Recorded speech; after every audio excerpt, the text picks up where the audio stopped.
Hello friends, नमस्ते, प्रणाम। विमल यादव, गुड्डी यादव लोकगीत चैनल में आप सभी फ्रेंड्स का स्वागत है। हम लोग बहुत ही प्यारा जिउतिया व्रत गीत लेकर आए हैं। अगर अच्छा लगेगा तो लाइक शेयर सब्सक्राइब जरूर कीजिएगा और कमेंट बॉक्स में जरूर बताइएगा कि ये गाना आप लोगों को कैसा लगा। तो चलिए सुनाते हैं। गलिया ही गलिया घूमे जिउतिया मैया डोली पर सवार होई के हो। गलिया ही गलिया घूमे जिउतिया मैया डोली पर सवार होई के हो। रामा के कर मामी भूखेली जिउतिया हमें गोहरा लियो। रामा के कर मामी भूखेली जिउतिया हमें गोहरा लियो। हथावा जे जोड़ी के आयुष बाबू माई अगवा खड़ा भइले हो।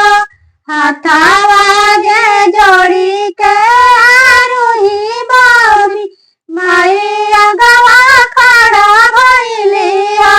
माई मोरे मामी भूखेली जिउतिया तोहरी गोहरा लियो। माई मोरे मामी भूखेली जिउतिया तोहरी गोहरा लियो। तू ही ताऊ मोरे माई तोहरी हमरे माई नु हो।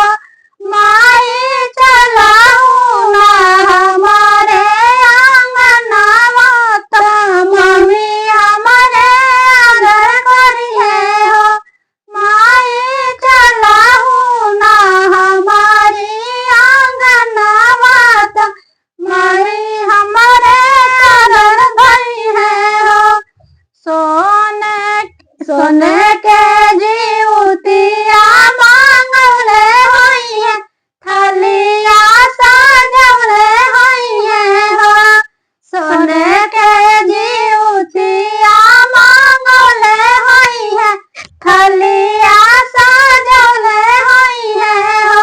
मैया घर घर से सखिया बोलले होइए तोहा के जोहता होइए हो। मैया घर घर से सखिया बोलले होइए तोहा के जोहता होइए हो। अंगना में आई मोरे मैया तो मनोहरा साई गाए जियारा जुड़ाई गाए हो। अंगना में आई मोरे मैया तो मनोहरा साई गाए जियारा जुड़ाई गाए हो।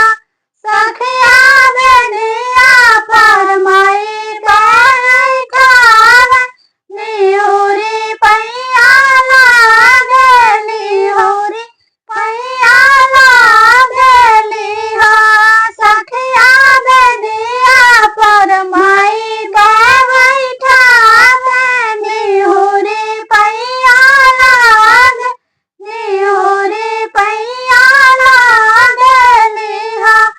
माई के चरना पखार विधि से पूजन करबो। माई के चरना चखरबो विधि से पूजन करबो। सखिया देखी के हमारी पूजन माता मैया मगन भइली हो।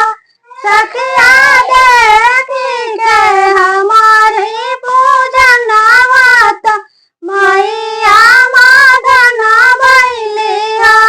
जुग